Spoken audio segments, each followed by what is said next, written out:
and every aircraft in the area is being scrutinized. As we heard earlier, no planes are being allowed to take off.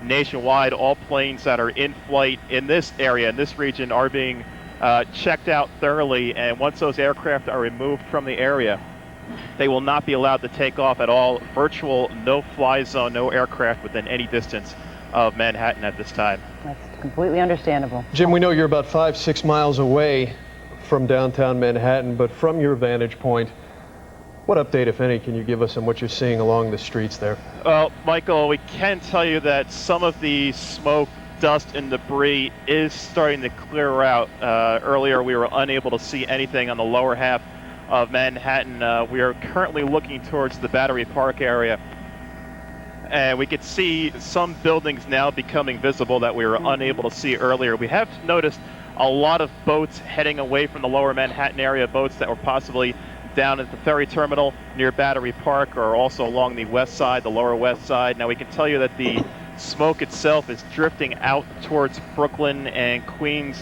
We can see one line of smoke that extends clear out to pretty much Coney Island at this time. But as we mentioned earlier, some of the buildings that were covered completely earlier now becoming somewhat visible towards the lower west side of Manhattan. We should remind people that are trying to get information that the phone lines, as you'd imagine, have been overwhelmed. And Jim, still word that travel into and out of the city completely restricted.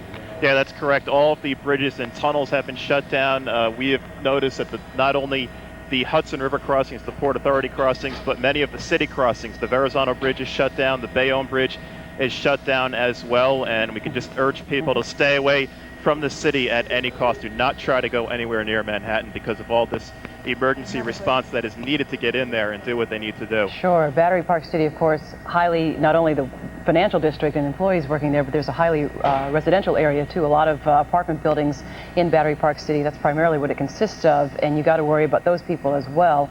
We're efforting videotape from the ground. These are going to be, when you get ready to see them, they're going to be fresh pictures, unedited pictures of course, people running, rescue crews trying to help, and we want to warn you that we have not been able to see them, and you'll be seeing them live as they happen. But again, you're looking at, okay, let's go ahead and roll that tape.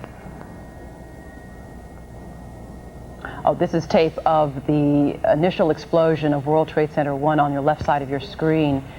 And that's the collapse there earlier today, about 10 o'clock of World Trade Center 1. Yeah, very difficult Tower to keep track of time in these types of events. However, we can tell you, of course, that the first crash happening before 9, the second one 18 minutes later, and then, of course, a third explosion and collapse of one tower, followed by an explosion of another. Now, here is that unedited tape. People covered in soot, in debris, screaming, in shock, no doubt. Firefighters covered in soot, debris that, of course, is traveling for miles. The two towers, 110 stories tall each, and as Michael O'Looney reported a moment ago, 40 to 50,000 people working in those towers every day. A national alert. All federal buildings in Washington, D.C. have been evacuated, and of course, they're trying to evacuate all the buildings in lower Manhattan, no doubt. All firefighters, off-duty firefighters have been called, and you're looking at incredible dirt